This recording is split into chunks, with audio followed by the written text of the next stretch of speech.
All right. Looks like we're getting on with our attack at Hailong Ford. Kingdom versus HF. HF being out of the teams that have been named, actually. I believe it's supposed to be Amores or something?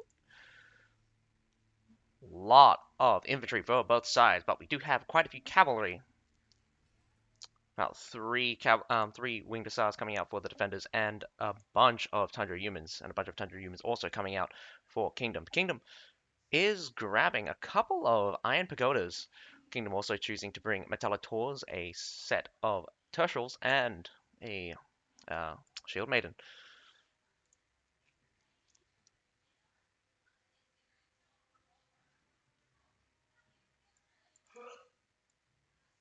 Yeah, very strange. HF might be AMUA, but it could be a substitute. Anyway, we are on.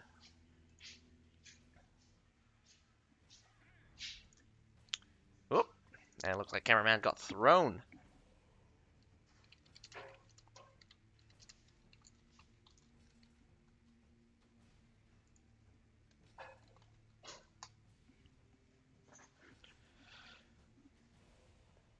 Looking again, does look like both teams actually carrying roughly around similar amount numbers of cavalry. Just one less winged hussar coming out from uh, Kingdom.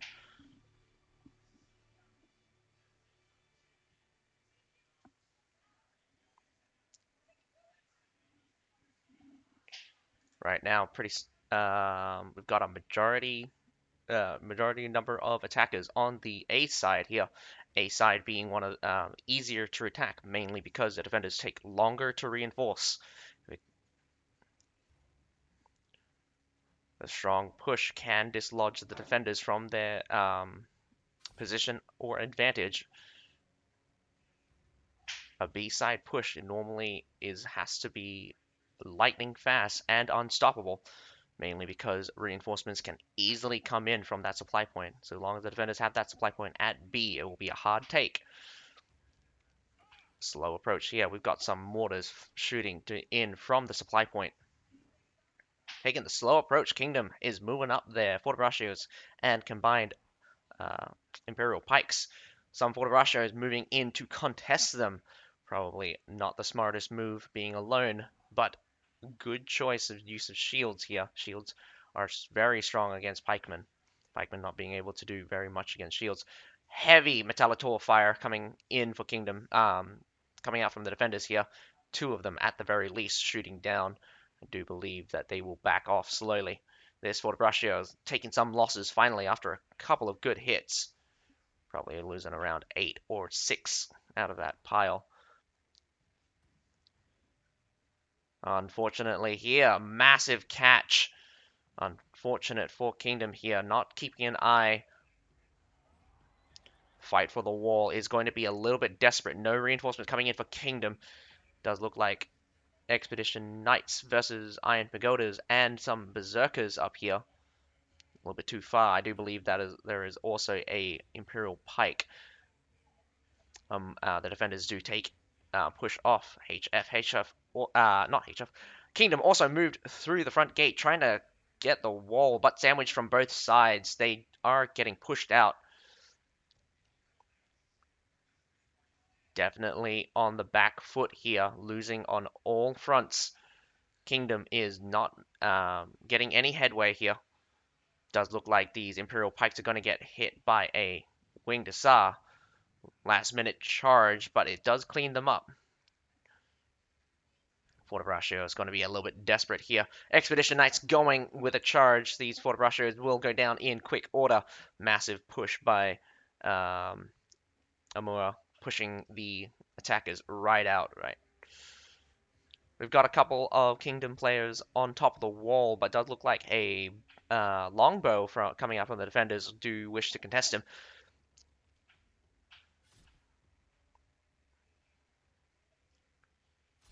Does look like this Jewel Blade tried to one-shot the longbow, but was unsuccessful. Never! I will never love you. Nah.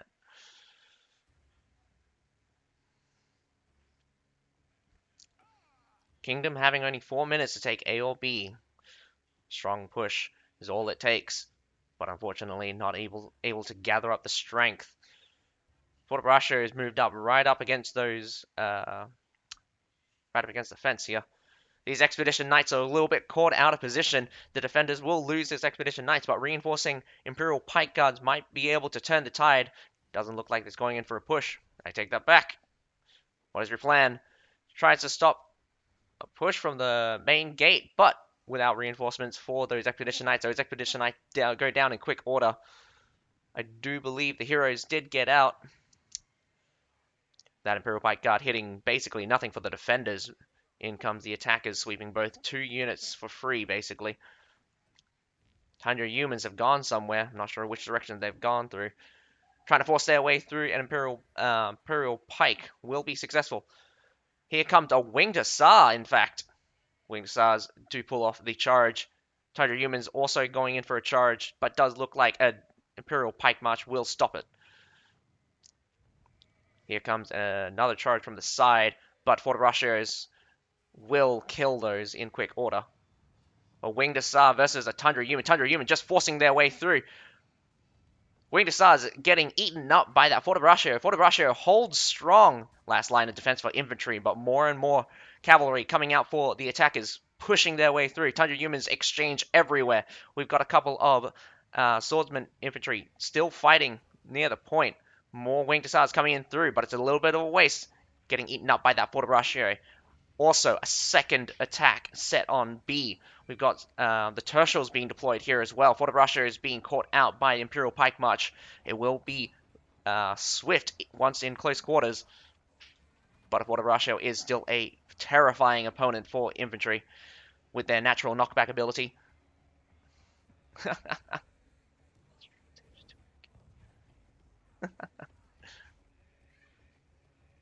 Hi, guys.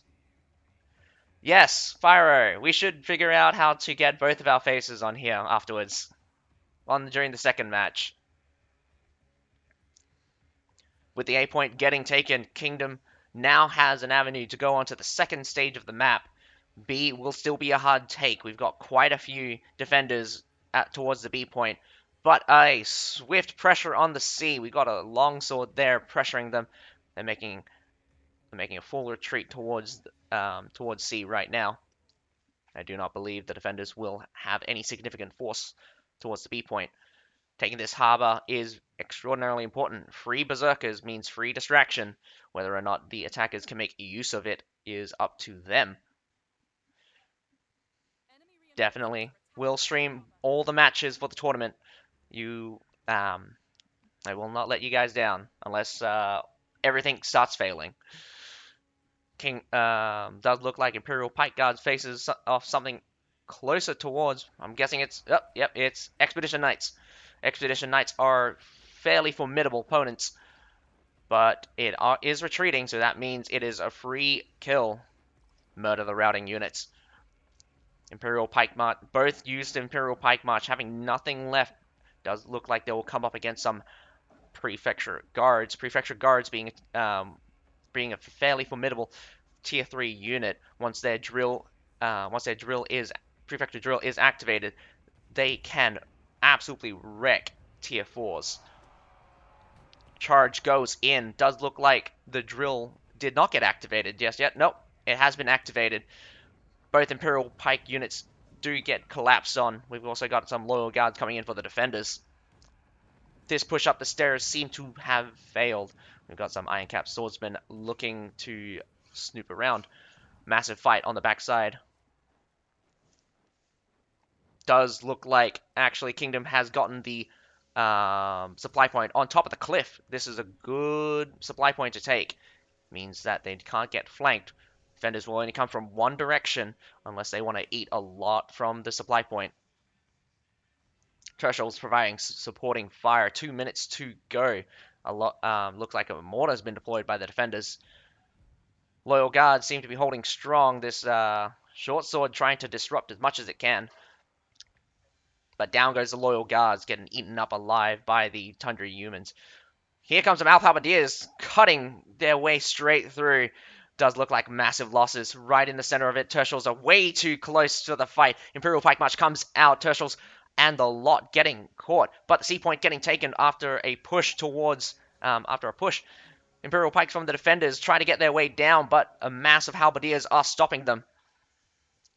Does look like both fronts are slowly losing. The defenders are doing the best they can, but without able to establish any superiority on the C point, not to mention on the backside. Does look like a wasted effort. 500 units to go versus 750 for the attackers. With C getting taken, B getting taken, we've got a little bit of time for Kingdom. Looks like we got 5 minutes to go. Takes about 20 seconds to cap a point, leaving around about 4.5 minutes for Kingdom to push the enemy off. Fortrashio is holding the stairs. This fence will hold against these Trebs. High shot by Mortar. Probably a mistake to use the high shot. Only used to get over barricades. Much rather just shoot directly at them. Or is it too close?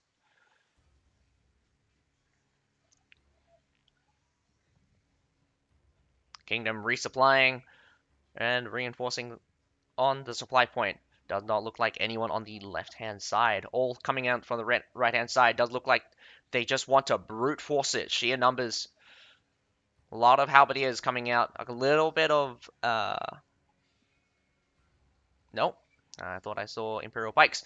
Just a lot of halberdiers coming out for Kingdom. Probably just going to be trying to trying to just beat them out with sheer numbers. We're looking at a Fortrashio at the very least. A couple of high tier units still available for the defenders. The defenders eat a Treb when they were just about to move out. Expedition Knights also still being available. This short sword getting caught out. Unfortunate. With only 12 defenders left versus the 14. Even if... Here comes some Tundra humans sweeping right through the center of a village watchman line. Here comes the Expedition Knights.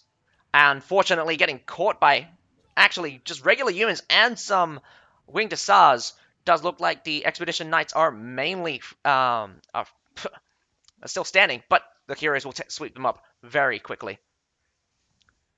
Kingdom is solidly on the base point with 9 defenders left to go. I do believe that Kingdom has this attack without any strength to muster. A lot, just sheer numbers won them the day.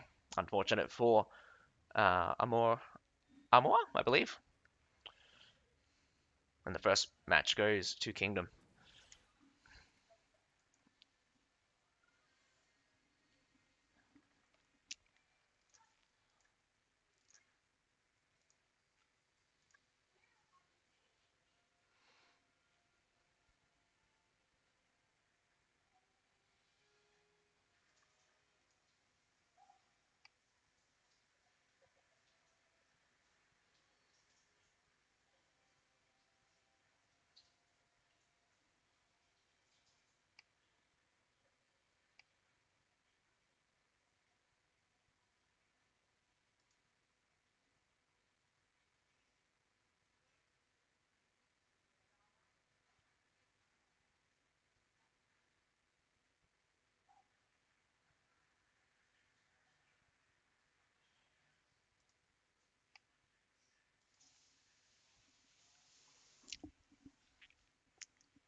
Nothing much to say for both sides of the team.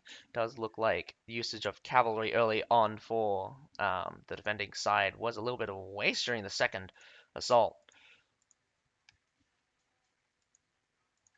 Kingdom's first assault did not work out very well, but the second assault was definitely much superior, attacking both sides, A and B. Good simultaneous attack makes the defenders unable to muster up enough strength to destroy either one of their sides. It's a little bit of a gamble. The defenders really have to choose how they play their fights. The best thing to do when the defenders on Heilong Ford is to make sure that you submit tons of you overwhelm the attackers in one of the assaults and then reinforce the weaker side, but you always want to have at least a holding force on both A and B. Hi, Sleepy Walker. How are you doing? You just missed the first match between Kingdom and I believe it's AMUA. I always have to say I believe it's AMUA. I don't know why they went with HF as a abbreviation. Very weird.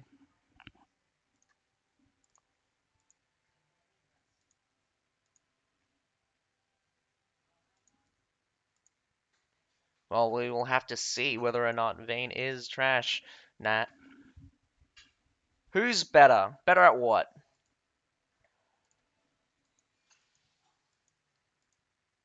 Hmm.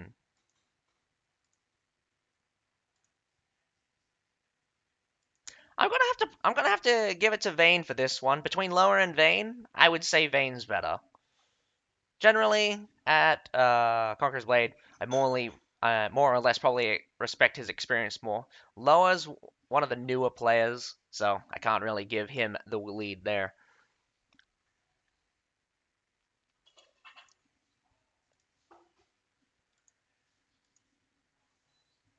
Hello, Dan, and hope you guys will enjoy the commentary. Does look like Fyro will be streaming the second set. Hopefully, I can get his face on the stream as well, so we can both be commentating.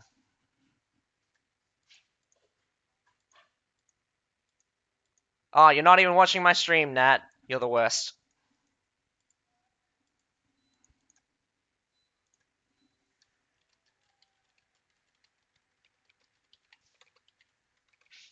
Or you can't hear me. My mic on? My mic's on. My mic's definitely on, right? Imagine if I was commentating with my mic off this entire time. I mean, you got big face mode for the field battle yesterday, so that was unfortunate. Yeah. Yeah, but apparently Nat didn't hear.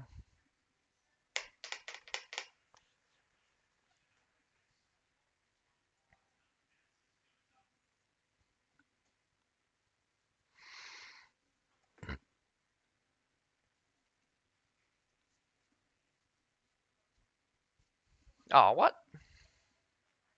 Come on, Clean Feed, don't die on me now. Gotta reset it every so often, or it does this.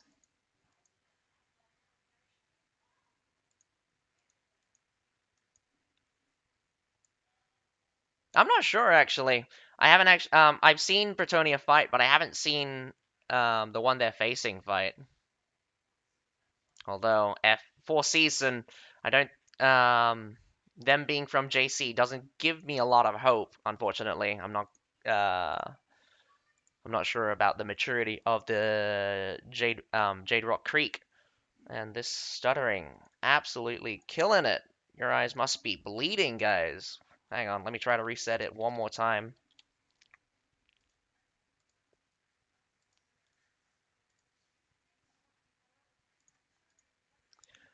No, I say I'm for Bretonnia, unfortunately. I say it unfortunately like being for someone is like a bad thing.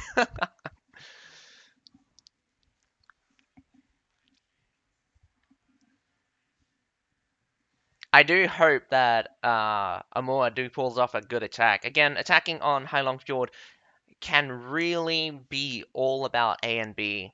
Once you get past the A and B point, you can just burst right on through.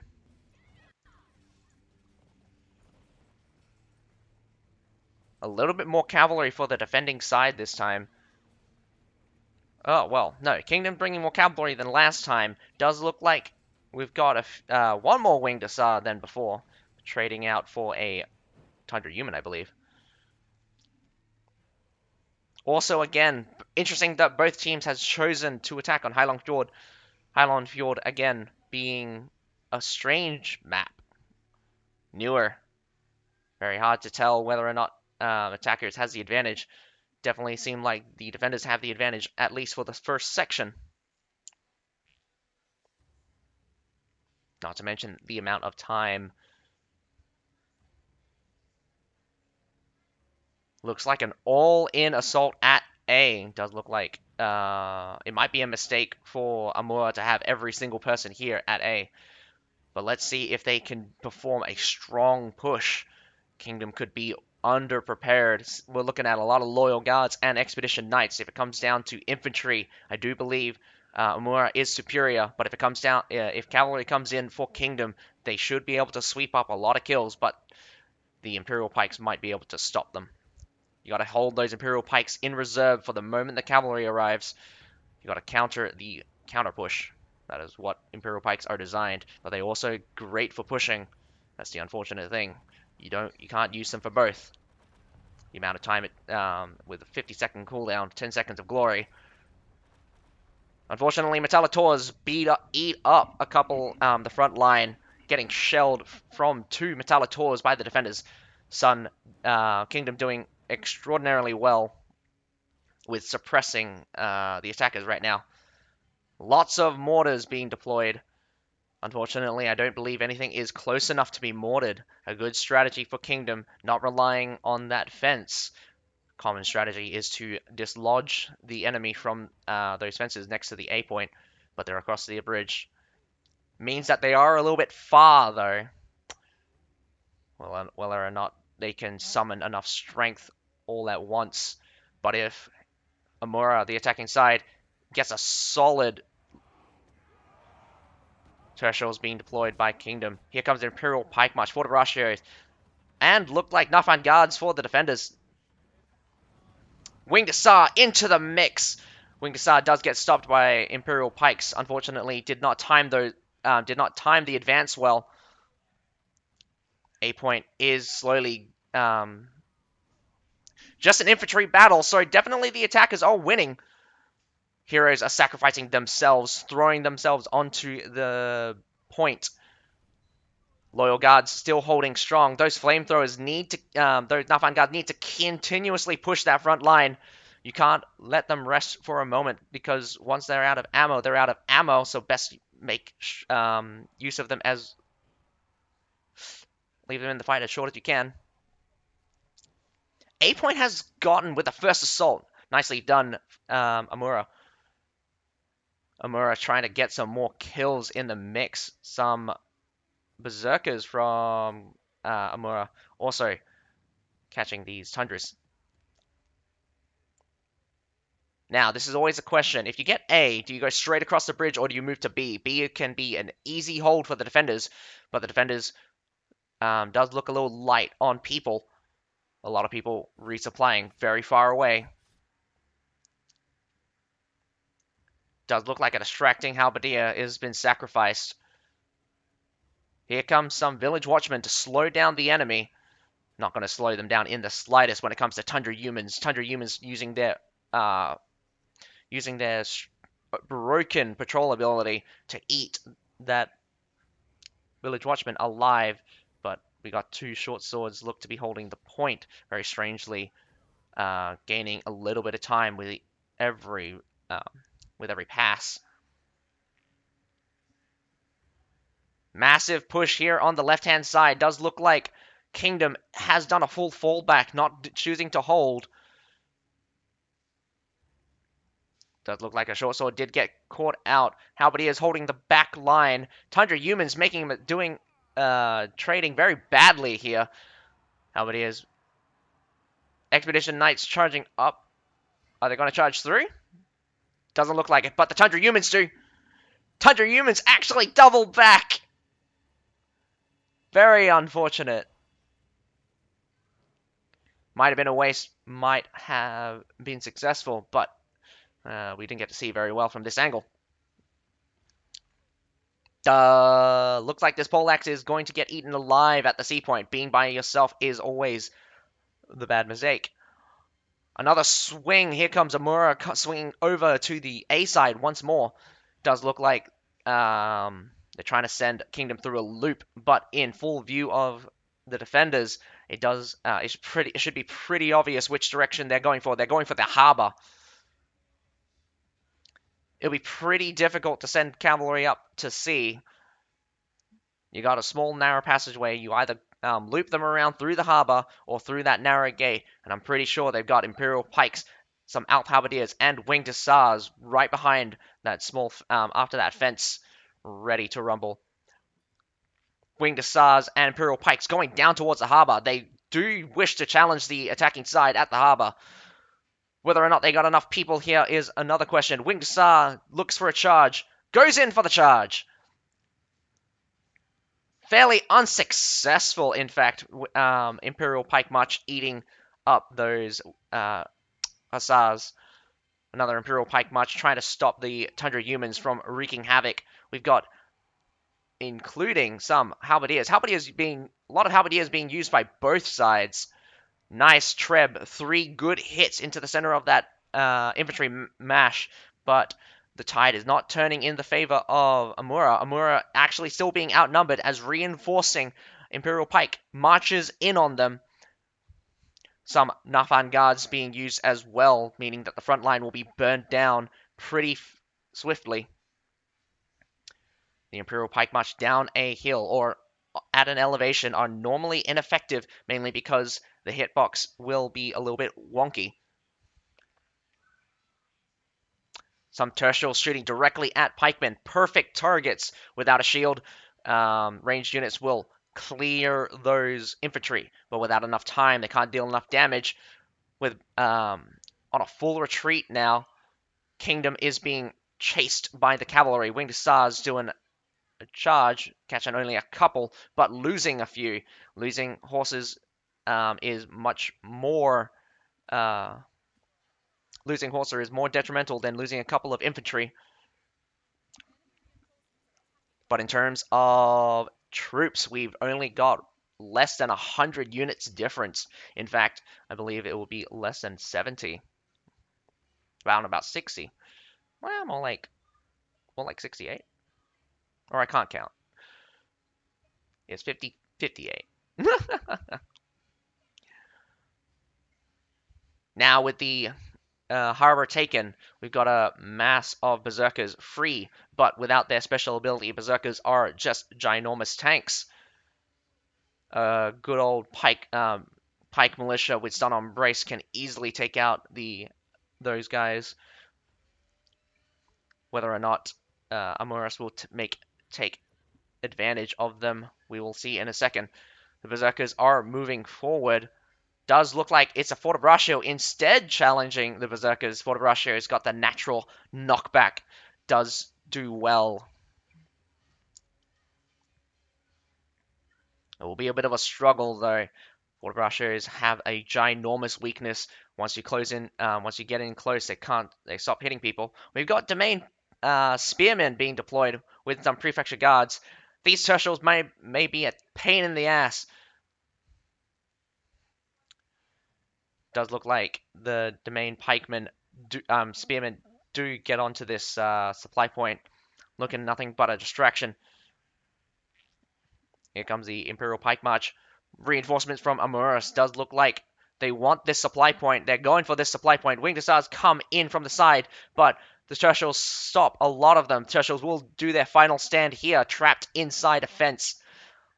Although the fence is a good location, it is also could spell your doom once surrounded. Easily surroundable.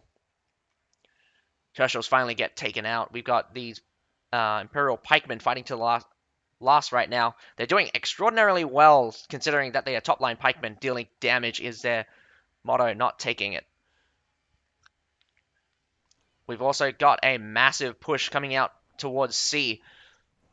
A lot of Imperial pikes still being deployed. We've got some Iron-Cap spearmen ready to secure.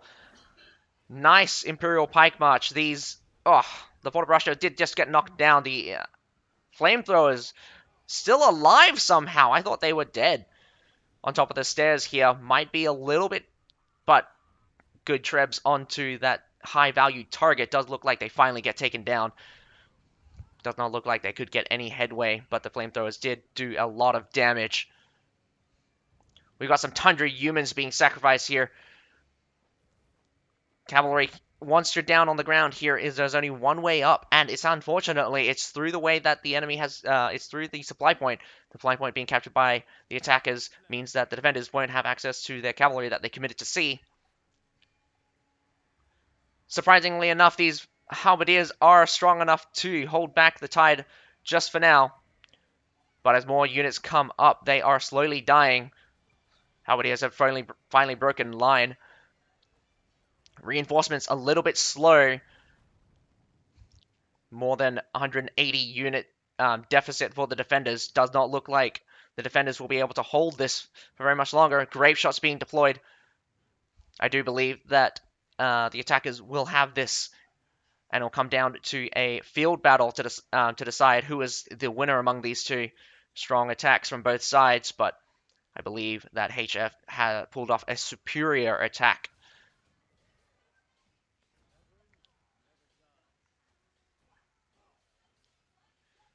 Trapping them in the only two entrances that the defenders can go through. Good on you, Imperial. Not Imperial. It's just Iron Cap Spearmen doing a great job holding back the tide. Just of serfs. Tundra humans just force their way through though.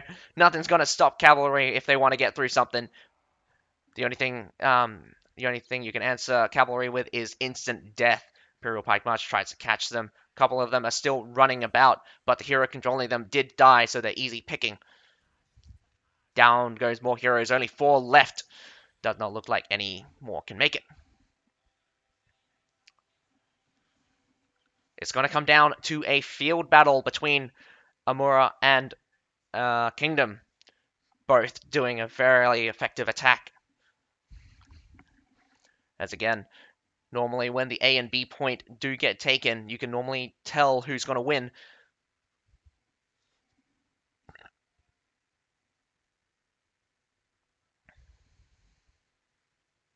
With both sides winning their attack. It'll be interesting to see who's better at cavalry. Field battle's all about cavalry, but we've seen some good teamwork come out from Kingdom, and we've seen some good pushes coming out from AMUA.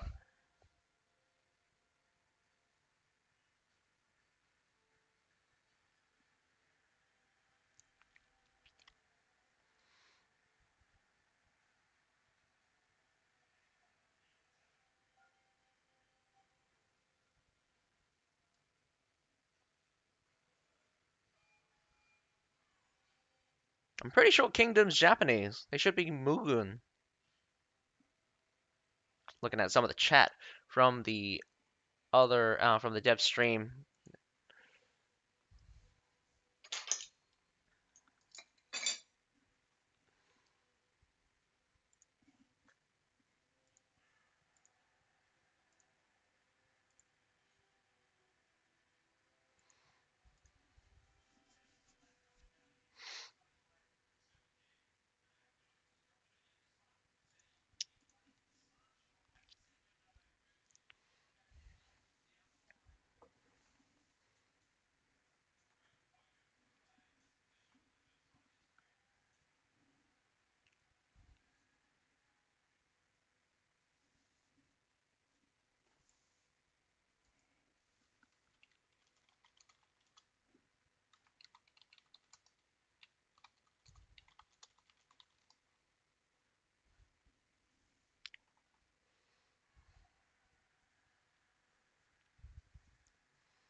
The old caster?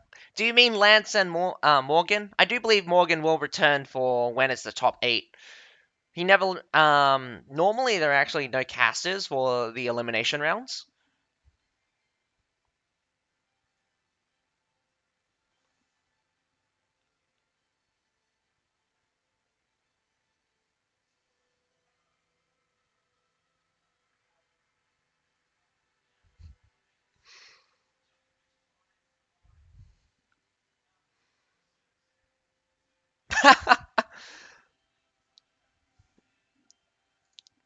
Fire's trying to recruit you, but you're already in here. You're already in our house.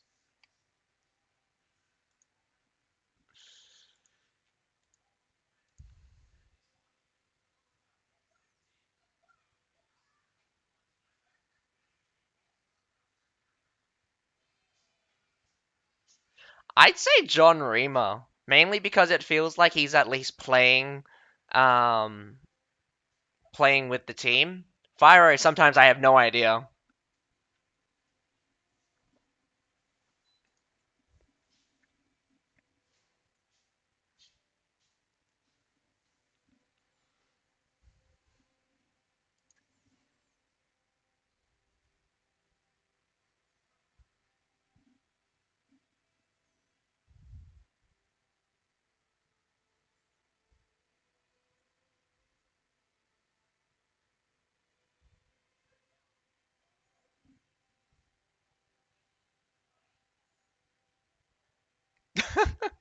kicked. Oh no, guys, I'm gonna get kicked from the house because I prefer John Remo over Fyro. Nat or lower? Hmm.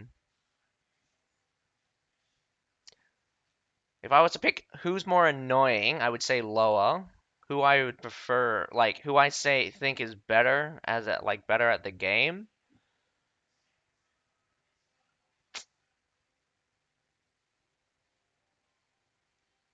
Yeah, they both suck.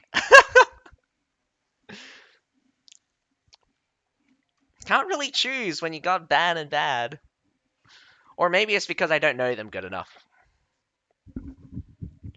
Don't worry, when you see my gameplay, I bet everyone's gonna say I suck. Actually, I haven't streamed in a while. Well, streamed my gameplay in a while. You can watch me on TW though.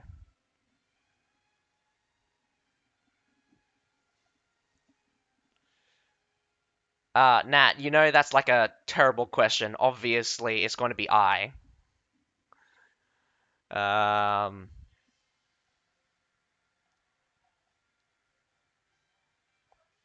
I don't know. Both, between Pedro as Liege or McBurn as Liege, both are generally, just generally bad leaders. They're both bad leaders. Like you can't get it. You like no matter which one you choose, it doesn't even matter, does it? They're not good at leading. They're so bad that no one wants them as their leader.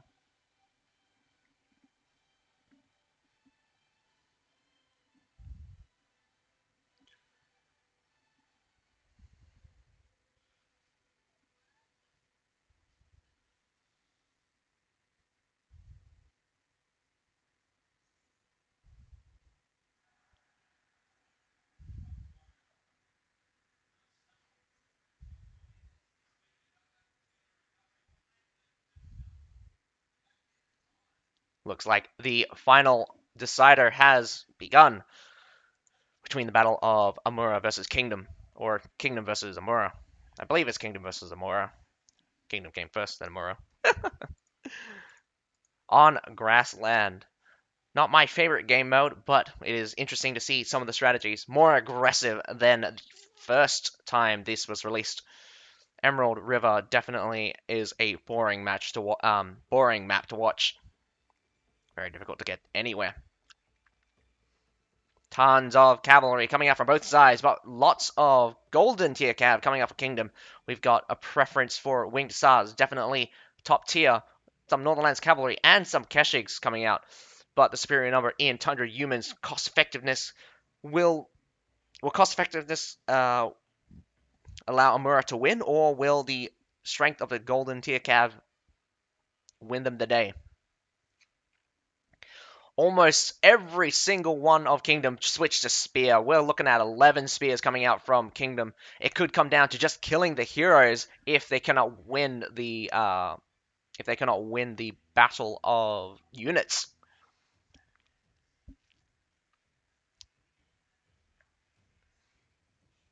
And Marov definitely looking at those infantries being a major factor, with 300 units going in favor of Amura. Heavy seaside push, a light contingent going to A.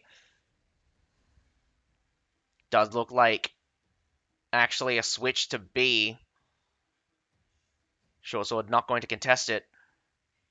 Does look like Kingdom gets a decent charge, but mostly missing.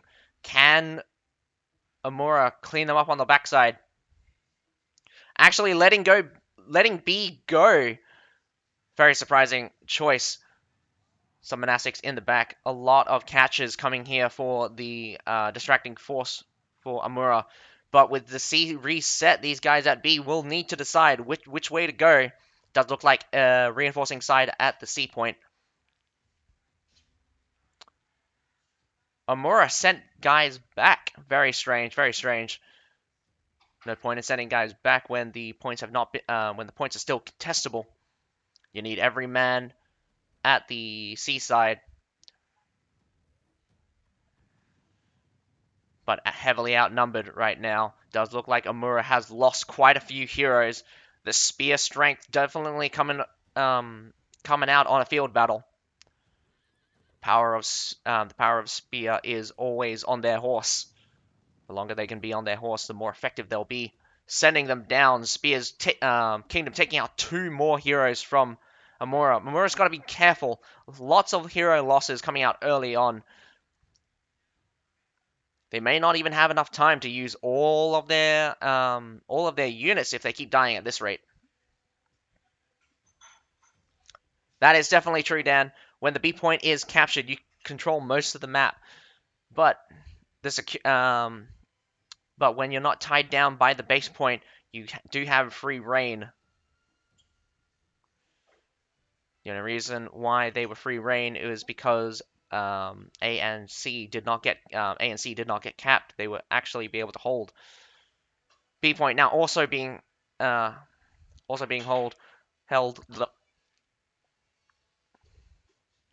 AMUA being pretty aggressive with these Tundra Humans. One Tundra Humans goes into the backside.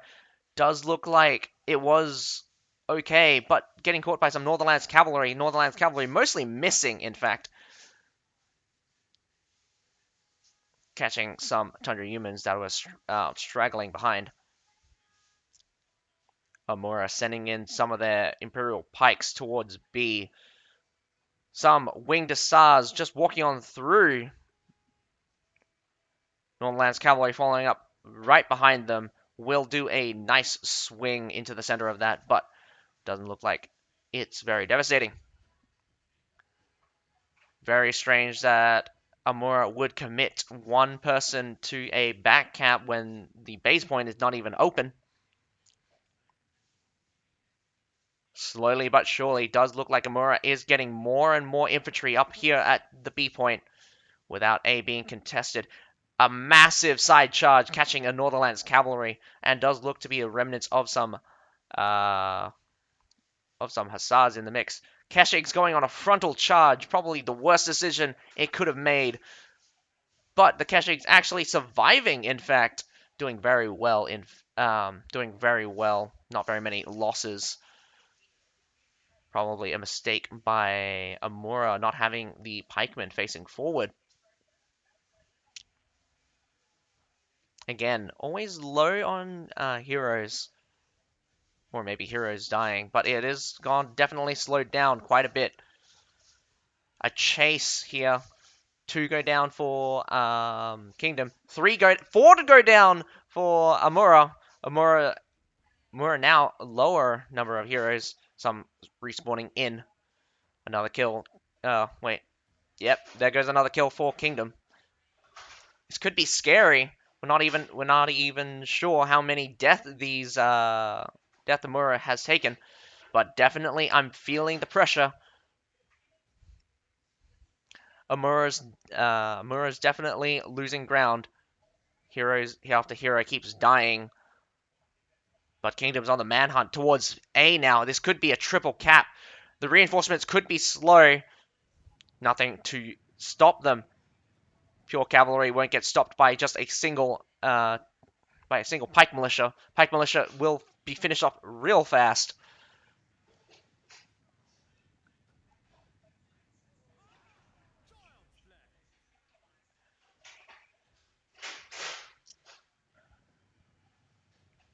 If this supply point gets taken, Kingdom will be set to take A fairly easily. They can just fight it here. Again, mostly tier 5 cavalry, but definitely outnumbered. AMUA needs to be careful about their decision. This Imperial Pike March has already been used, does mean that Winged Hussars can go straight through, but it's a Tundra Human.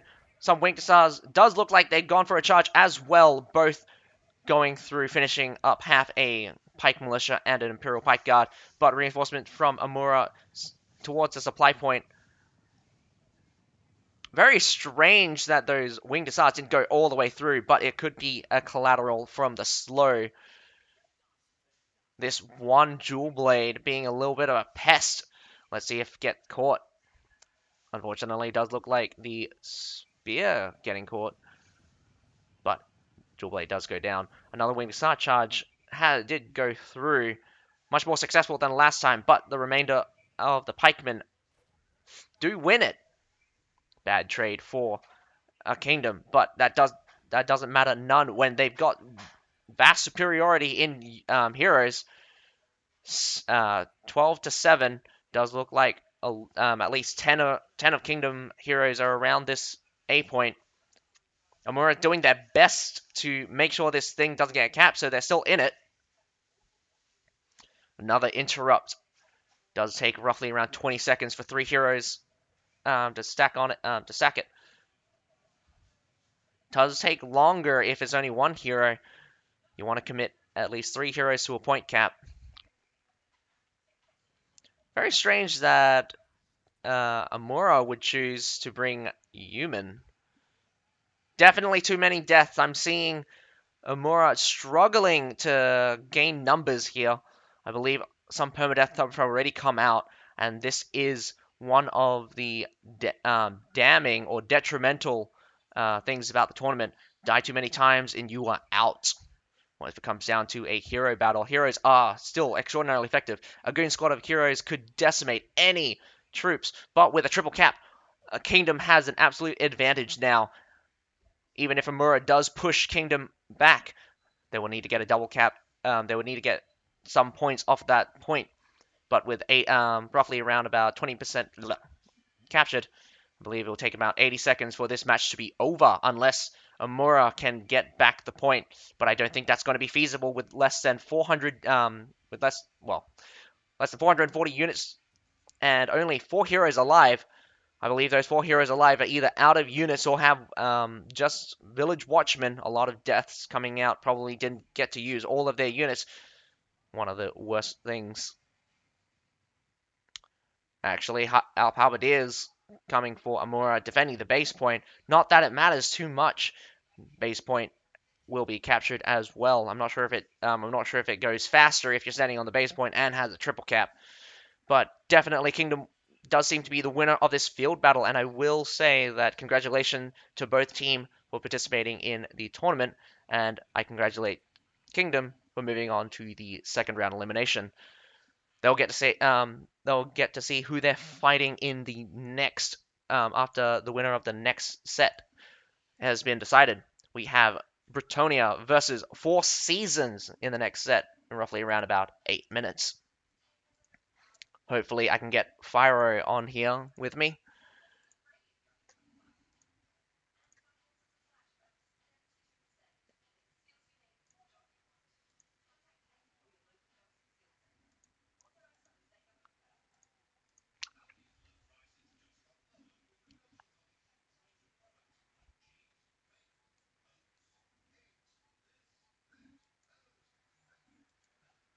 Fyro. Fyro. Are you going to stream your face here?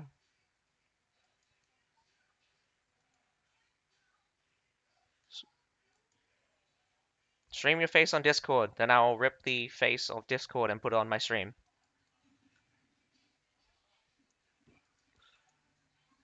Give me your face! Yeah. The tournament, I'm streaming the tournament right now.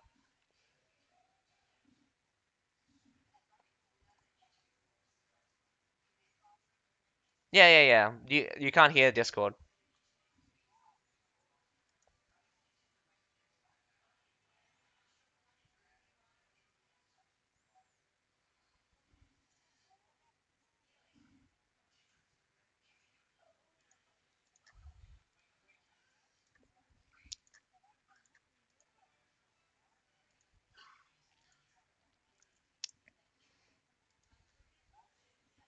You know, my viewers would have no idea.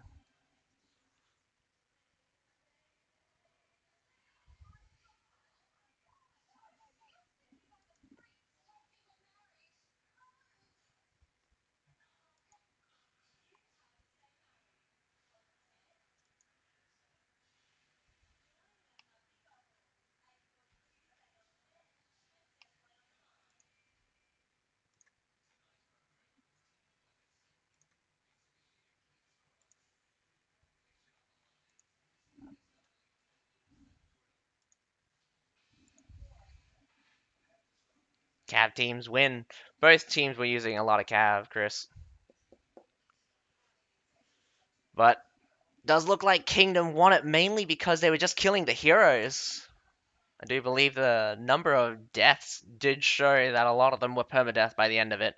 It would be interesting to see how many got permadeath early on and how many units were used up. Having 400 units means that there's roughly around about 4 units are still available.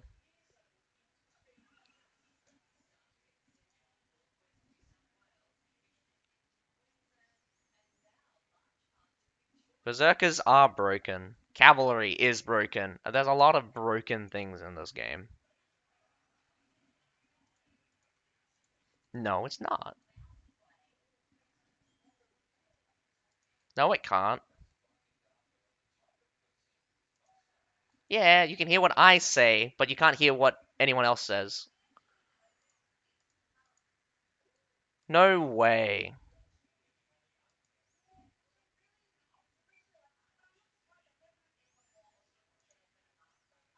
That's weird though, but I have desktop audio completely muted right now.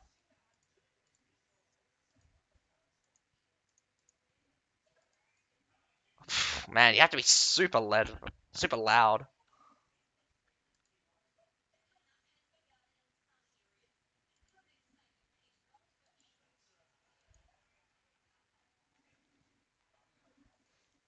When your mic is too good, it picks up its own fucking.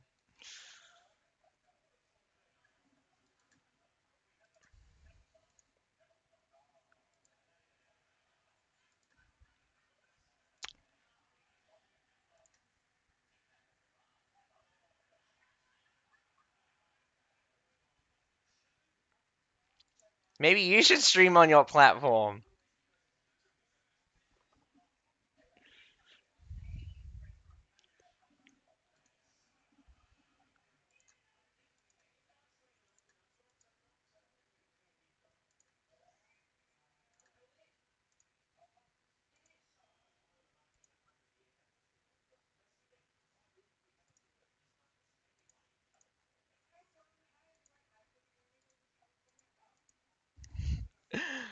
If Vayne loses, everyone's gonna trash talk him.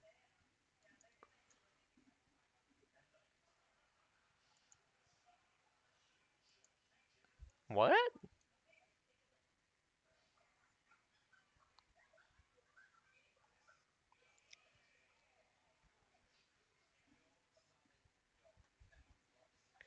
It wasn't even a hard nerf. If they just basically fixed an issue with their instant death auras.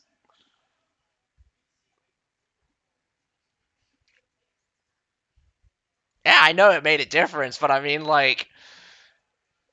honestly their heights or can be pretty high still. I do admit Keshiks are harder to use mainly because there's so many counters and I don't know why they decide. Okay, so I absolutely hate the fact that all pike units now have a natural slow against cavalry. I thought that was a. I know Cavs are strong and they need to do something, but it's just a. I don't understand with people's obsession with tier 5 pikes. Tier 5 pike solves nothing. You could have a tier 5 pike that's basically a shielded Fortebraccio with advance, and it would not solve anything for the cavalry issue. If you had, I said, if you had a tier 5 Fortebraccio that had shields and had advance,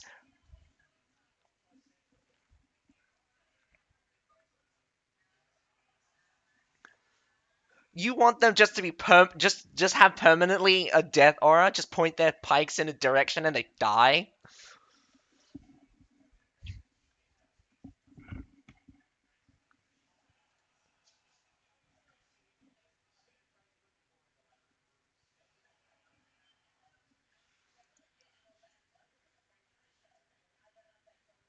But that's so. Why would you make a unit especially to counter cav like that? That's so. I don't know, degrading.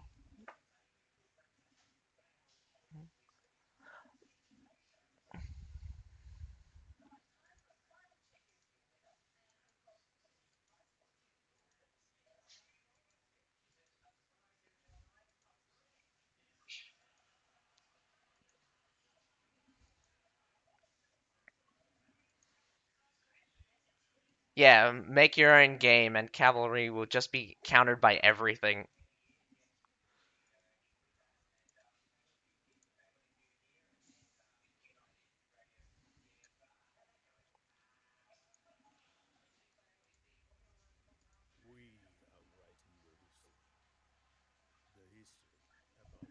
We didn't lose. We just categorically didn't win.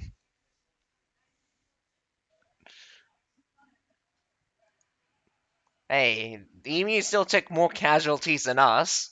I mean, we had like, we had like 2 casualties against the War of Emus.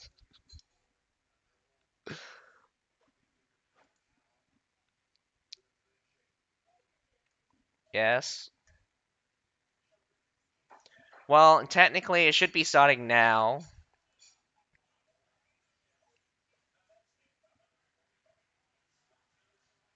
Nah, a lot of Tundra humans. Yeah, Kingdom Gone went with the double golden cav, an old setup. But yeah, HF going with one, well, Winged Asars and Tundra humans. They did have a lot of pikes, I would say, but that would just be the consequence of just having more units available because not going with double golden. Mm.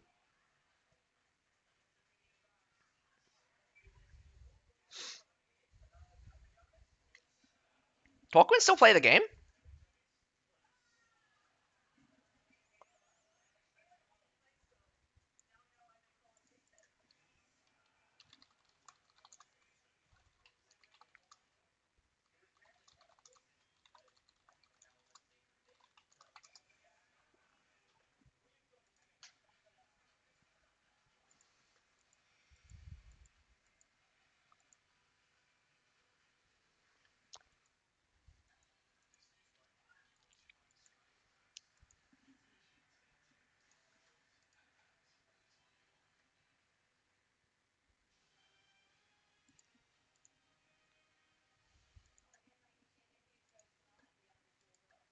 Pyro, am I ripping your face off of Discord or not? Am I ripping your face off of Discord or not?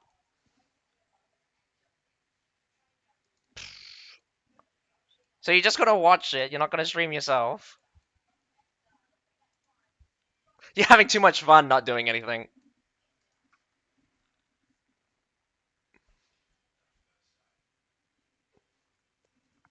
Thanks.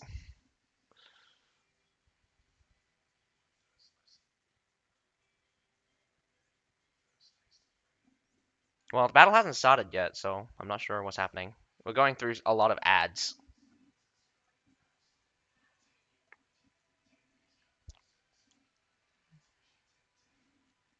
You're kidding, right?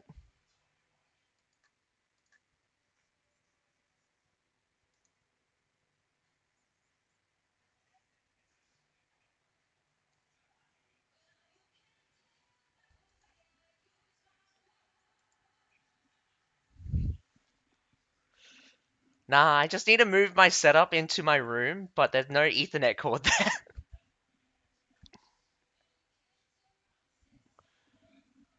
Huh? The one I have right now is already 3 meters. I would need to get a 15-meter cord to run one to my room.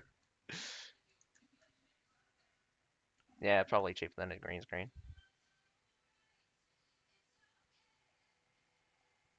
You watch the official stream? Are the commentators any good?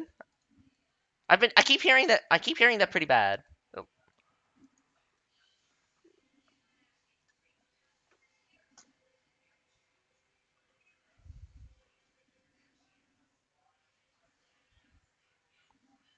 it's down below because of the number of people.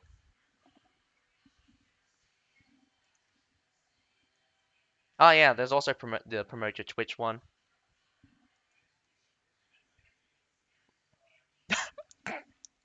I'm crazy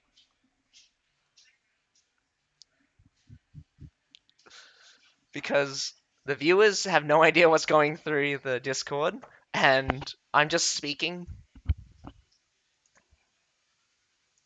Does look like the match is about to begin.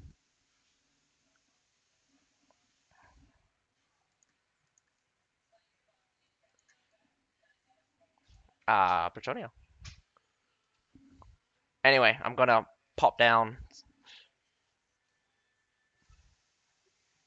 Boy.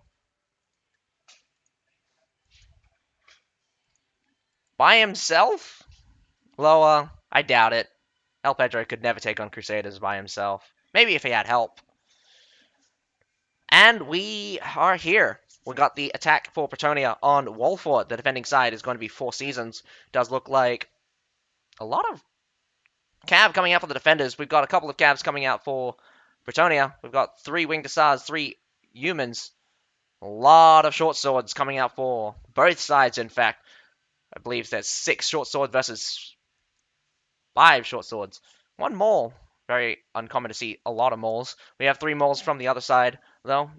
3 spears. We also have our own Grimheart in the mix as well. Chris, you're going to have to win this one. I wish you luck.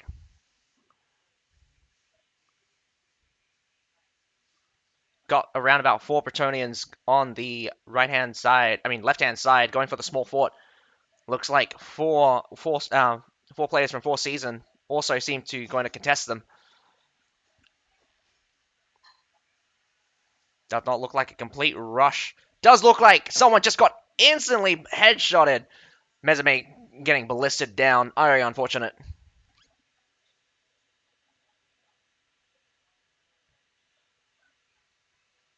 First blood going to the defending side. Treb onto some Pike Militia might be able to get some headway up on this small fort. Does look like the Watchers are unmanned, very strangely, but we've got 2 dedicated culverins to take down this bridge at the B side. And Treb can actually take out both of those. Does not look like Bretonnia has seen it.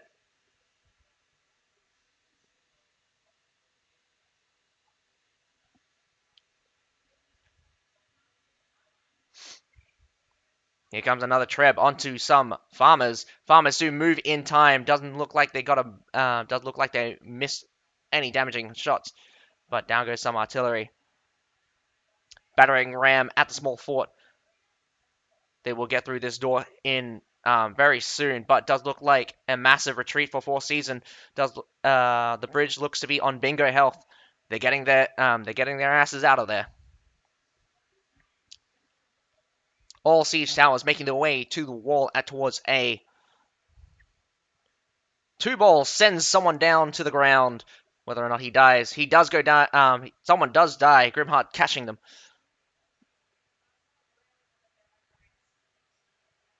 Mike A.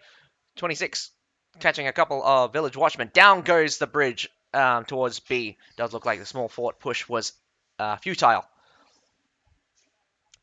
Looks like we had a small climb, in fact. We've got some village watchmen pushing their way up, facing against some of the reinforcing players from B.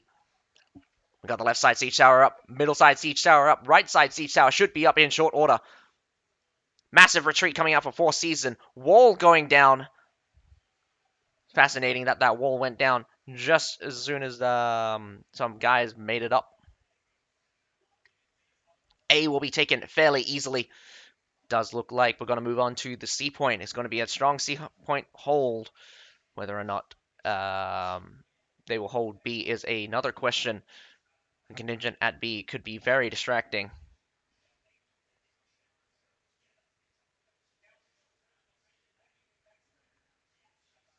Preparations look a little slow. We got 1 mortar down for Bretonnia. Zidwan shooting directly at the supply point for the defenders. The defenders does not look to have anything substantial, but it does look like it's got some stuff on the corner here.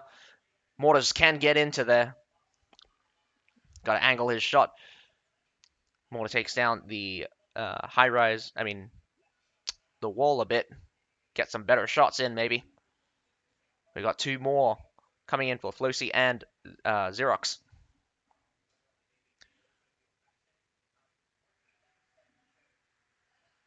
Preparations on the left-hand side. Looks to want to get some more time from the for a B-side cap. But that small gate's going to be the death of a lot of people. Looks like Berserkers died in the meantime, and a lot of cavalry. Some Imperial Pikes trying to get their way, trying to just run their way out. Does look like Bretonnia will get beat fairly easily. We've got some Loyal Guards and some Shield Maidens in the mix, including some Imperial Pikes and Fortebraccios. A strong push towards the B side, but only a token force defending. Most of the defenders are at the supply point right now or around it. Does look like most of the mortaring has been a little bit ineffective, to say the least. Does look like FourSeason knows how to position their units in order to avoid most of the obvious shots. This one Imperial Pike Guard standing directly on the supply point is going to be the prime target of the 3 mortars being used by Bretonnia. I would go after that Fortebraccio once I saw it. Down goes a good shot onto those Fortebraccios, but those Fortebraccios needed several more shots to be taken down a peg.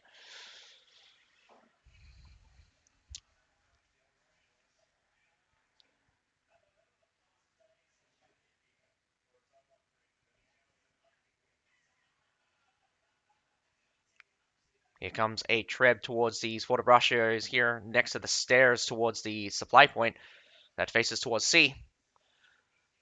Only one good hit, very unfortunate. Probably positioning or probably RNG for the slight deviations in the shots.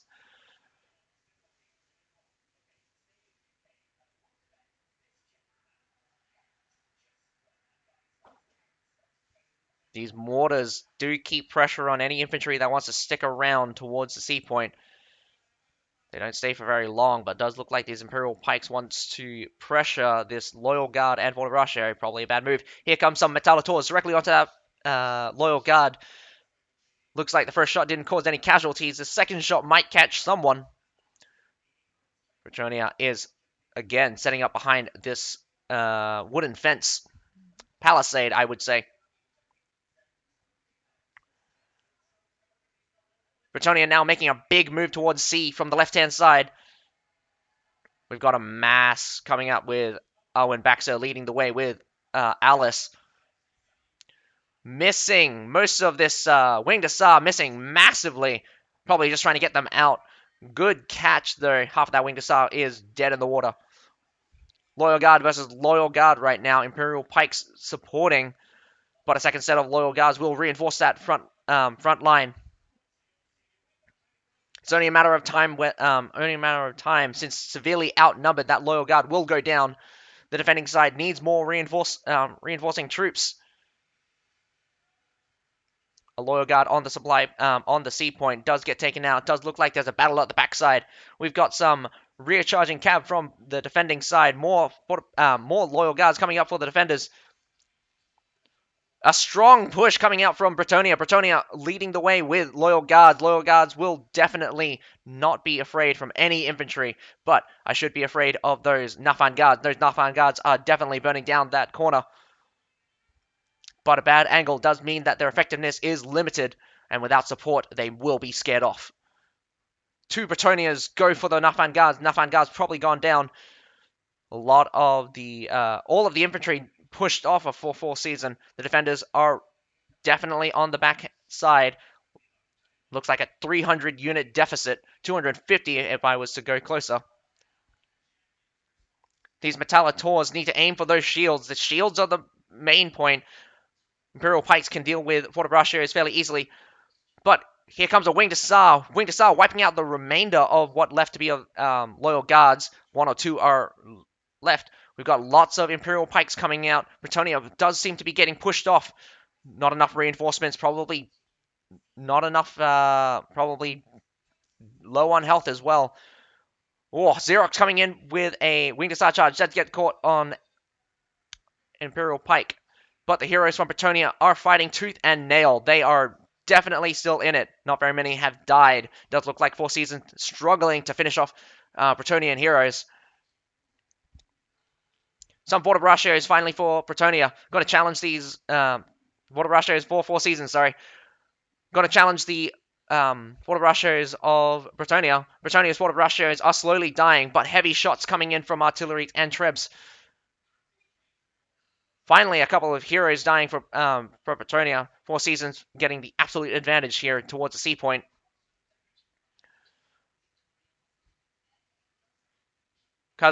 Kazuya, Alice. Kazuya getting caught. Alice getting out, and does look like two balls also got out. Bretonnia has time. Needs to restock, resupply.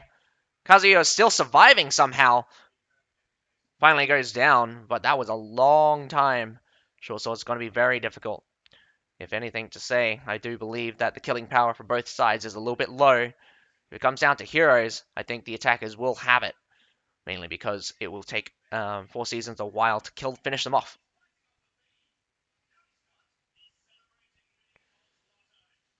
With a little bit of a gain coming out for FourSeason. FourSeason is down 200 units though, roughly around about 100 units from the beginning. FourSeason is looking rough for wears, I would say. A lot of important units did die out early. But we still have availability of Fortebraccios and Imperial Pikes. Definitely good against the Cav. I did not see very many Tundra humans coming out for Bretonnia. Bretonnia should still have a couple of their Tundra humans available, but they have more Winged Hussars ready to charge in. Winged Hussars are going to be super devastating for infantry lineups, especially lower than tier 4. Not many things can take on charging cavalry, especially if it's Winged Hussars.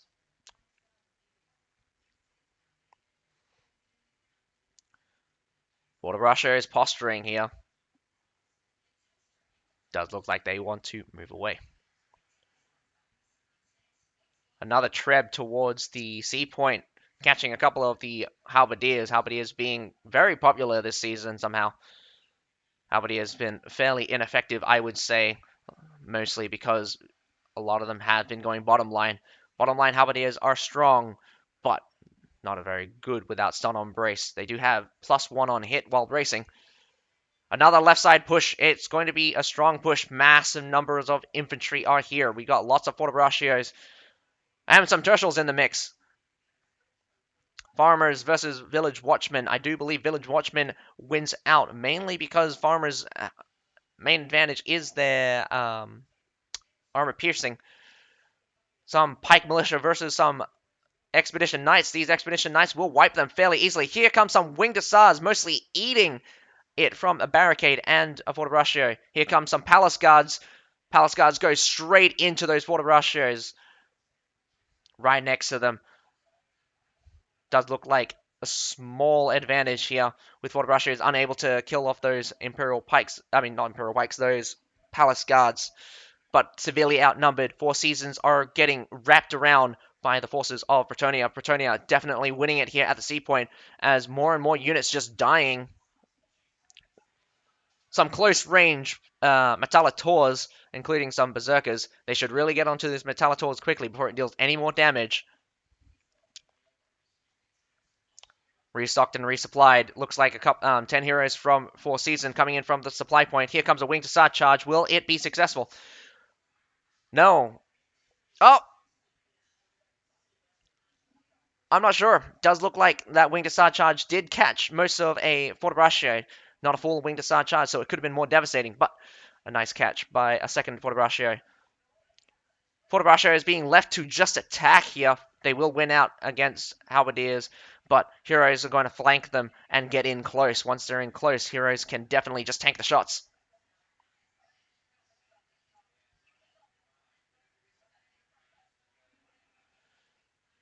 Hello, Lord Sundering and John Rima. Yes, this is the first attack right now for Bretonnia. It's still 0-all. But right now, definitely Bretonnia is poised to be winning it. 5 minutes 40 to go. They can do one good push, I would say. But definitely FourSeason looking worse for wears. We've only got 12 heroes, probably long death timers, or a permadeath. Definitely look like FourSeason's committing when they should not, or getting caught out and dying. Definitely. We've got 300 less units for the defenders. Comes down to a war of attrition. FourSeason will definitely lose out. But considering that FourSeasons had 100 less units. This could mean that they've got a couple of more higher tier units, but after the exchanges we've seen, definitely those high tier units are not doing them any good. We still got a couple of high tier units coming out from FourSeasons. I did think I saw a Forte and a... I believe that's a cavalry unit, but I'm not sure what it is. And there's a freeze. What have you done?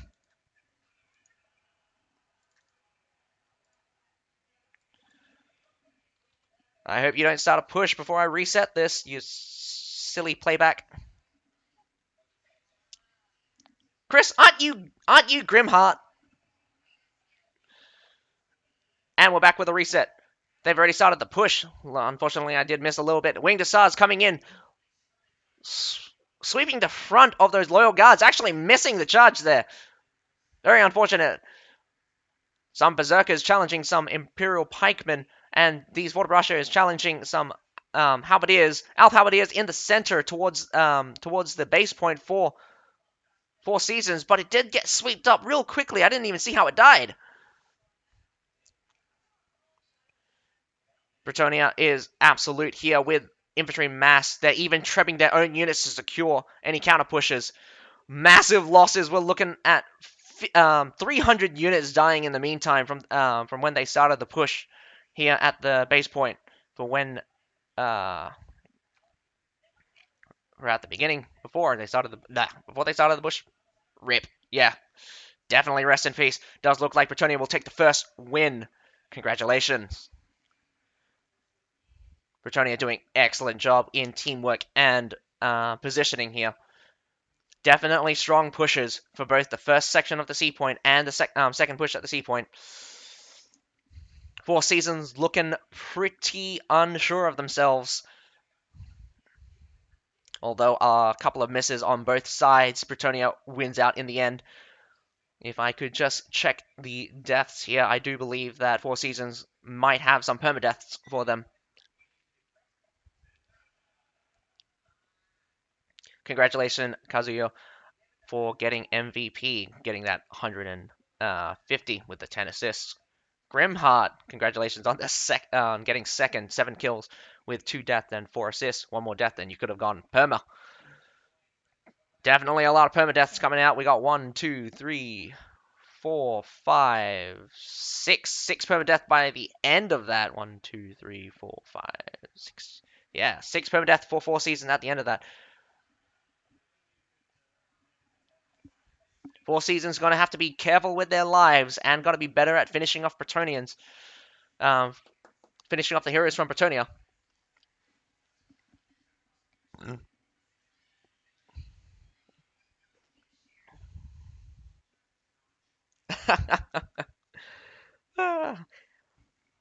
I'll say this, if any English if any English team wins the tournament, I will give them $1,000.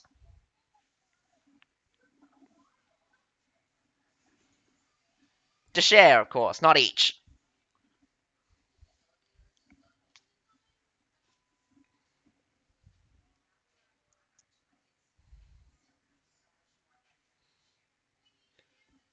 Fire, since this is on the... Oh, don't say that here. Don't say that here. You do realize that, like...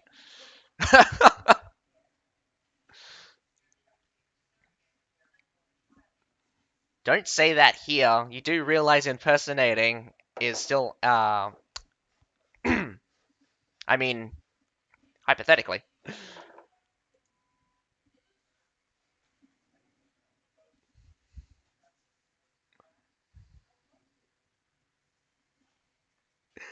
Oh, God. Just say you're in 2 places at once.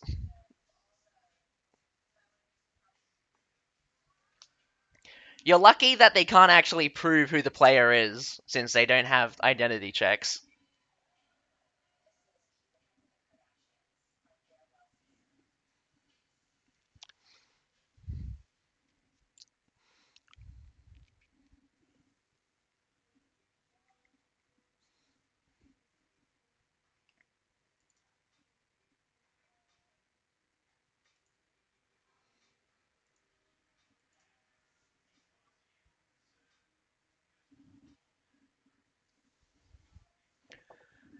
Let's see how well FourSeasons do against Bretonnia in their attack on Wall Fort. Again, fighting the same team on the same map is always a little bit disheartening, I would say.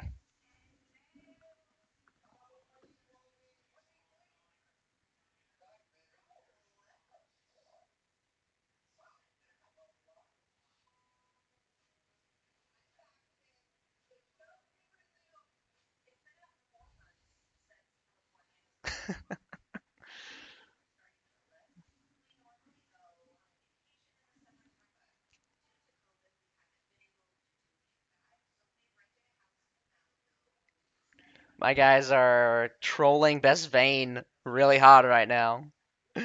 Nat's going Best Vane OCE. He's a great player with good potential. He only needs to work on his map control, advancing, unit charging, map awareness, unit selection, hero control, and communication skills.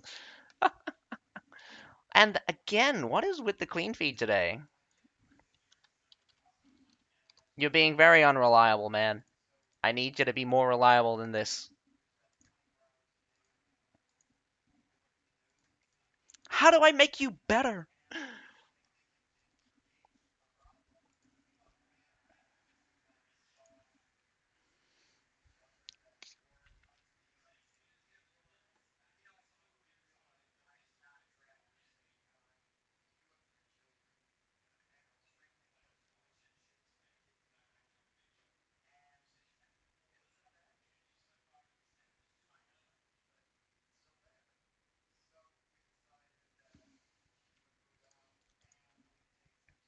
Conti is attacker favored? Nah, I don't believe that.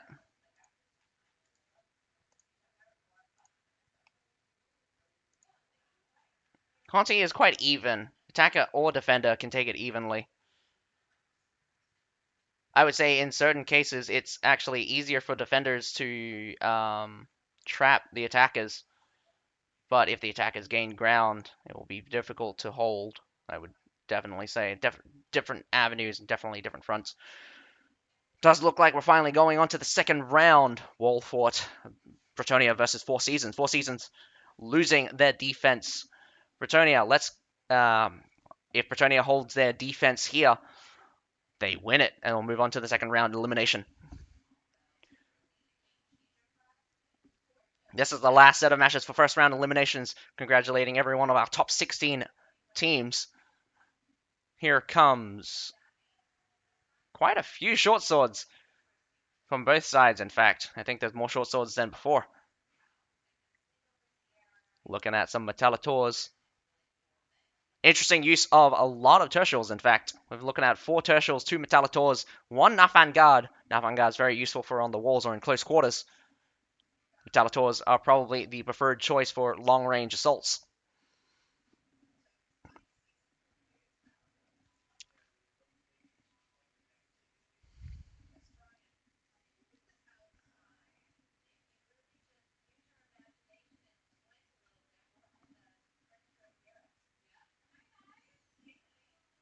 Let's hope they get a clean 2-0. But we'll see. The match has only just begun. Not a single person has died or has dealt or taken any damage. Distribution of heroes fairly the same, but we got 5 warlords on the left-hand side going towards the small fort. Roughly around about 5 for the same for Bretonnia. 2 of them do pull off. Looks like 3 are going to pressure with the ladders. 2 of them, 3 from the attacker's side. 2 at the front, probably holding off the ladders for now. We've got 3 heroes going towards the backhand side, engaging those Hwachas, saving those Culverins. We saw FourSeasons use the Culverins instead, sacrificing their valuable artillery. We've got some high shots coming out from some Metallators. 2 Metallators shooting towards that bridge. Some suppressive fire from some counter Metallators. Some Domain Pikemen. Very odd choice. You can bring 2 serfs for just the Domain Pikemen. Here's a small climb. Does look like they're rapidly bringing down the bridge. A full retreat across.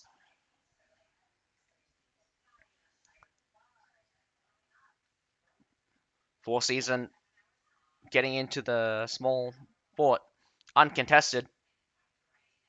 Does look like FourSeason just suffered one person loss. Let's hope he gets to reconnect. There is no redos, and you must have a good internet connection. Down goes the B-side bridge. It's going to be a futile effort for FourSeason to push on that side, as to expected, only committing about 3 players. Does look like the left-hand side siege tower did go down. The right and the middle side siege towers does seem to be going to make it. Right-hand siege tower does get up. FourSeason's not on the move just yet, but we also got the main gate going down as well. I really wish they would reverse the color codes on some of the musket skills. I'm still seeing blue caltrops. It would be better if I saw red.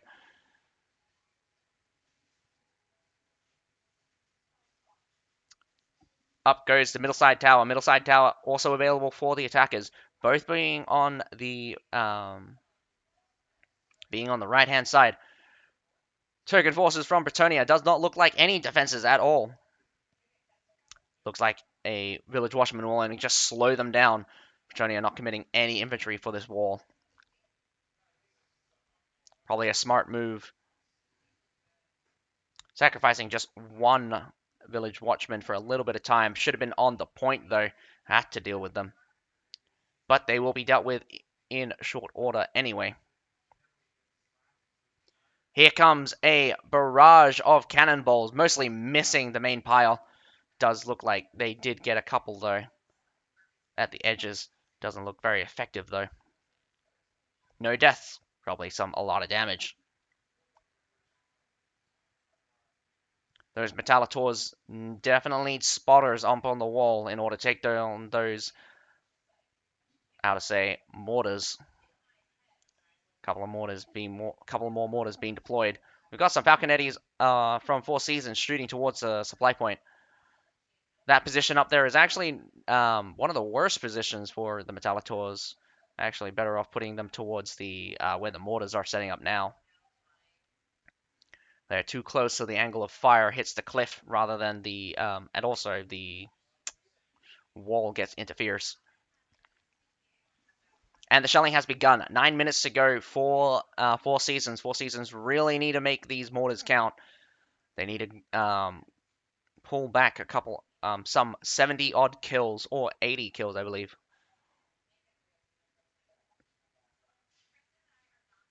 In order to make up for the disadvantage from default. But it could also mean that more cavalry coming out for FourSeasons. But I do believe Bretonnia has more cavalry. Could do with lower class units. Bretonnia just taking the shots on the head here. This loyal guard not moving in the slightest. Unfortunately, looks like the Metallators eats a shot. Only 3 left. That's going to be very unfortunate. Does look like the luck of the draw for the Metallators is in the favor of FourSeasons. I wonder if they have any left. I wonder if they got the second squad still left. Definitely taking a heavy beating from both sides, trying to get some good hits off. Bretonnia choosing to defend B, in fact. No B-side pushes. So, FourSeason moving right across to the left-hand side. Let's see if they choose to push towards the left-hand side. Village Watchmen actually scaring them here. Village Watchmen finally get challenged. Northern Lands Cavalry doing their best to smack them, but probably lost quite a bit of their health here. Not as strong as they used to be. Second set of Metallators shooting towards that B-side. When they go up those stairs, you can get some real good shots and some nasty shots right into the backside. Does look like Bretonnia has some token force defending. Not going to be very long before these things get taken down. Loyal Guards and Imperial Pikes. Some Alphaladiers in the back. Nicely done, sending a bunch of Loyal Guards down down that stairs with a Alpha charge. Fortebraccios lose their absolute advantage in length on a stairs. Terrible to have Fortebraccios here at this position. A good, nice dodge. A couple of friendly fire here. Yep, well, friendly support fire, but does not hit anything. The second wave from FourSeason is coming. Does look like the Loyal Guards could not get out in time. I take that back. Instead, they sacrificed the Pike Militia in order to buy time for another setup. Loyal Guards and Halberdiers. Halberdiers charging in again, but against a Imperial Pike March, this could be bad. Loyal Guards will hold their ground as best they can. They're strong. They've got a lot of... they can brace on the spot, but for some reason, they're trying to force their way through. Definitely, but continuous Imperial Pike March definitely finally break their way through. Bretonnia wastes a lot of time here. Good job as well. I do believe the exchanges were decent, but the attackers did gain a couple more. We're looking about even for both sides for troop numbers. Not sure what that's going to say, considering that we did get to see 2 village watchmen get eaten up for free.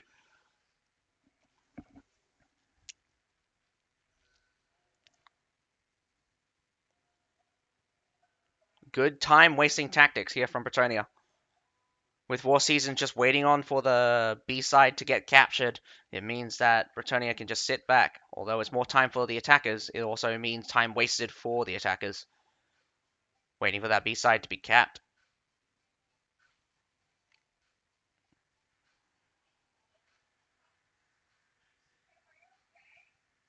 Throwing in some leftover Tundra humans, probably not the smartest idea, but if it's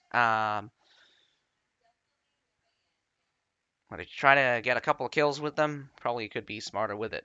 He definitely probably look to resupply very soon.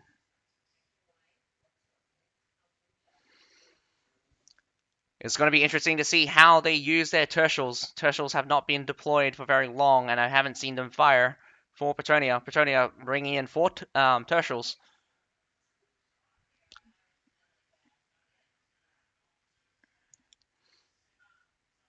Very limited number of shield units. As long as the shield units goes down, tertials will have free reign against any infantry without a shield.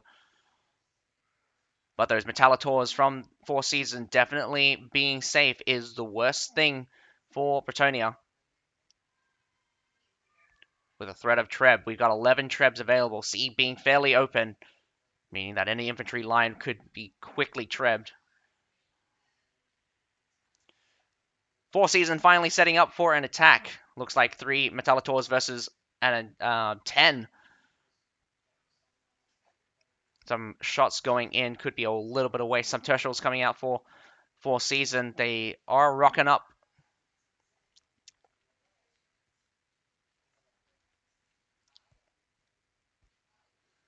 Tertials high up on the wall next to the seaside. Fairly safe from cavalry, but cavalry can get up there. After Fortebraccios, we got Imperial Pike Marches from both sides, but does look like FourSeason's going to push their way in with some Loyal Guards. Another Imperial Pike March. Nice timing. FourSeason gaining more and more ground, pushing their way through. Here's some Palace Guards charging in. Tertial's in the back shooting them. They need to rotate those shields towards those incoming fire, and they need to keep pushing up. Does look like those Metallators are not shooting the front. FourSeason catching some in the backside. Does not look like a full cavalry squad there. Here comes a Tundra human, in fact, sweeping up the rest of those Loyal Guards. Does look like this supply point is being taken. This is going to be very unfortunate for Bretonnia. Bretonnia doing very well in the initial engagement. Heavy losses for both sides. Does look like Bretonnia won it at the C point, whatever that was there, but it looks like they are losing the supply point. Down goes one more hero. Nice trade. 2 balls doing his best at the back here, just surviving. Doing the old dodge, roll, and smack with the Maul. Maul having a superior dodge than others. It was changed a while back, twice in fact. Some kind of daze protection. FourSeason catching some, I believe, tertials in the back there, but it does get cleaned up by their own Tundra humans. Bretonnia needs to protect their own. Bretonnia now on the back foot in terms of unit numbers. Money Box is capping the C point right now, uncontested. Two heroes are getting Esdeath and Alice moving towards the C point, but does not want to contest it just yet. They're losing time and they're losing points. They've got 12 heroes, 14 heroes for FourSeason. A charge comes out from probably I believe that's an Iron Cap Swordsman. Iron Cap Swordsman do buy them a little bit of time. 4 minutes to go. With the capture of C point, there's going to be 7 or 8.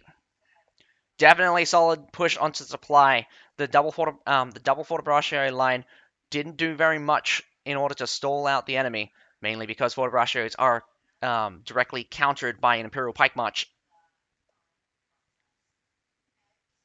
But a solid wall of pikes could win. But a solid wall of pike of Forte could win. It's just only unfortunate because they went with the dispersed formation in order to catch cavalry.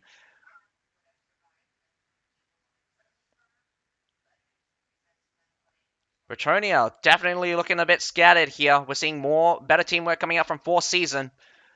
Bretonnia coming down the main stairs here towards the base point. A Treb coming down on it. Here's comes some fire burning that front line. A good burn.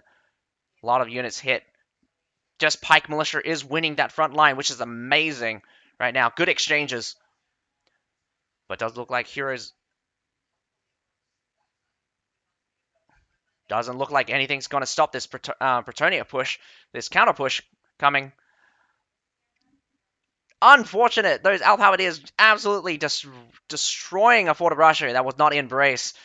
I believe Imperial Pike March actually catching some Tundra humans looking to wipe out the remainder. But here comes some reinforcing cavalry. Massive wing Desart charges. Catching some of the wing Desarts from FourSeason. Won't get out unscathed, but definitely a turn for the better. Slowly, but a massive fight happening out off the base point. This is good for Bretonnia. Keep the fight off the base point means that the Trebs are a little bit difficult around this area and unfamiliar for players. Fighting tooth and nails, and Imperial Pike March is coming out. Counter Imperial Pike March, probably at the end. Nice counter. No charges for the Wing Desars. Wing Desars going straight into Pikes. Very bad move for FourSeasons. But here comes a Wing Desar charge. Wing Desar charge actually breaking through, but those Alphabetiers on the corner do survive. A little bit of cut on the way out. Some remainder pikemen just fighting it out. Definitely aiming for kills. Bretonnia looking to get an absolute advantage in numbers from just killing their heroes. They're on the manhunt as FourSeasons retreat, unable to stand their ground right now. Get onto that supply point, stop the reinforcing, means that well done, Bretonnia. Going to look like FourSeasons going to lose all their ground here.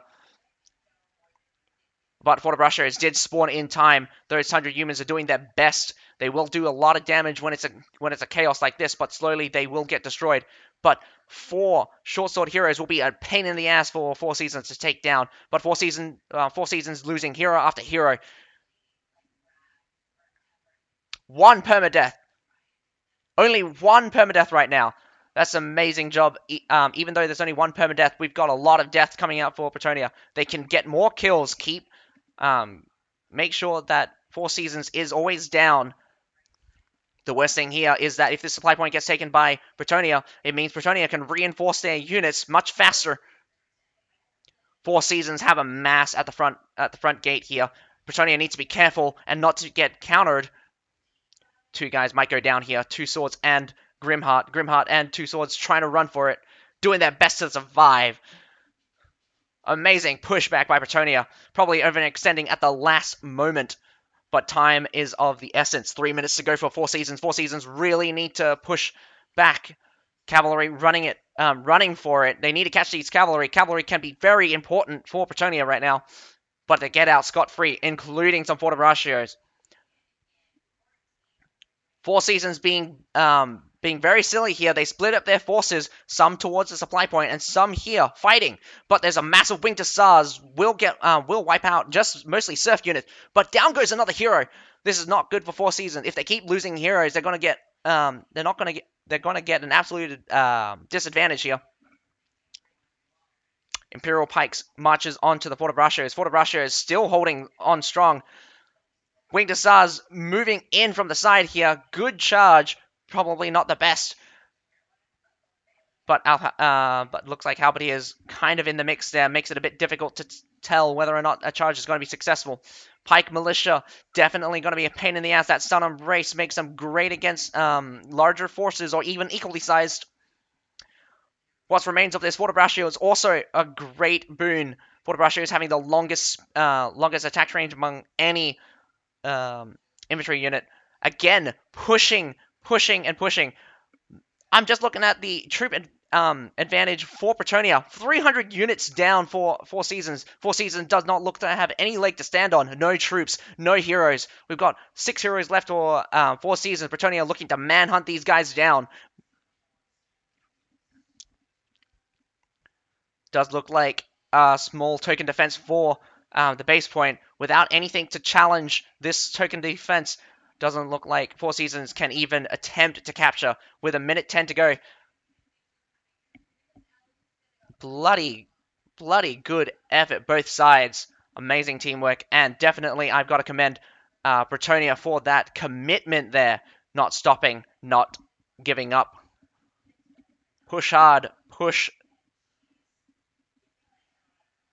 Even when you're on the defender's side, when you're proactive like this, you can definitely send the defenders packing.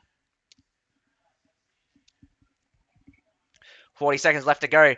3 heroes left. I do believe a lot of permadeath. We've got only 2 other heroes will spawn again. Everyone else is permadeath. We've got 10 permadeath coming out for FourSeasons. Unfortunately for FourSeasons, I do believe that is it. With less than 23 seconds to go. Takes 20 seconds to cap. FourSeasons unluckily does not move on from this round. Bretonnia, congratulations. You move on to the next set of elimination. Get to decide who is the top 8 of the server, of the Asian servers.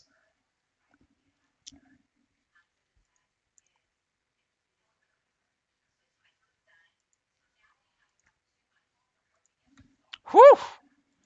Excellent matches. FourSeasons were definitely no slouch, but Bretonnia made them run in the end. Definitely strength in, definitely commitment and strategy. Bretonnia doing better on the unit coordination and probably hero kills. FourSeasons definitely a lot of permadeath coming out again. This I said it might come to bite them here, and it certainly did. The downside was once a couple of hero advantage becomes absolute. Unfortunately, 2 balls here actually dying 3 times for Bretonnia. I did not catch that.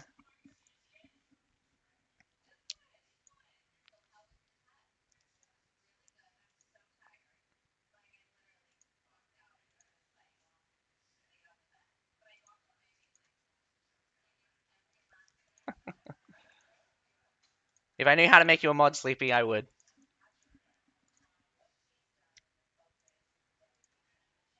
Maybe I'll figure that out next time. Whew.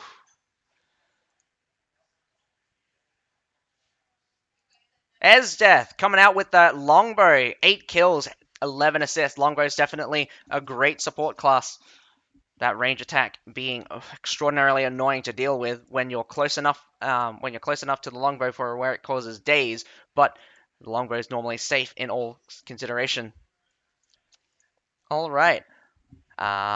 Let's just believe that is the end of it. Let's just go quickly through all of the battles that we have seen throughout the first round elimination.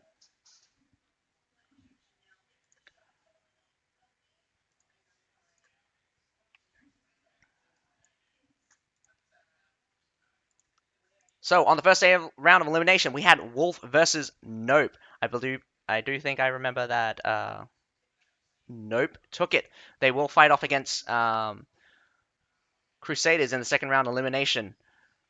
We also saw BBYK versus Dawn. BBYK actually winning out.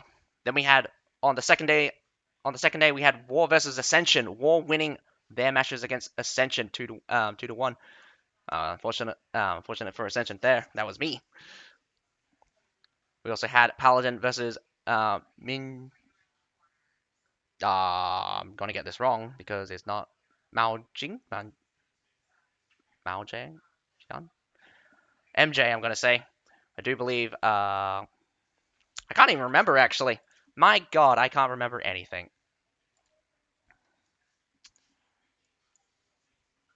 Skip recalling second round. Huh? Skip recalling. Rip. Ah.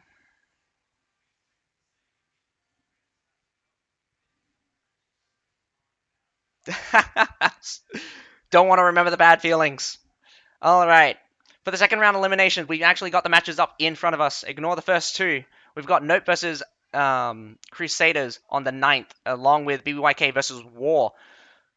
On the Thursday, on the 10th of June, we have MJ versus FLT, which is Formerholt. Well, nice to see Formerholt and Crusaders going to be in the second round elimination. Later on that night, we have VN House versus GCT. JCT. I forget if JCT is just their name or something else. On the Friday, we have Test versus Hong Kong X. Great to see Hong Kong X again. Great to see. Let's see what kind of strategy they will deploy this time. Normally, it's one of the few classic strategies. They're normally a very standard team, but they're very good at it. We also have Hot versus MC later that night, and Takeover versus Wildfire. I believe there is one more set of matches which we've already found out. We've got great. I can't remember who just won earlier. I do believe Kingdom. So yeah, the last set of matches will be Kingdom versus Bretonnia on the 13th of the 6th. I mean, 13th of June. So that'll be on the Tuesday. That is all for the next set of round for eliminations. But other than that, I hope you guys enjoyed the stream. I will be commentating for all of the tournament as best I can. I do believe the other tournaments should be starting up after the next week, after second round eliminations happen. There is a tournament for MENA and South America. So, I bid you adieu. Thanks for sticking around. I hope everyone has a great night. Other than that, my name's Azukai, and have a nice day.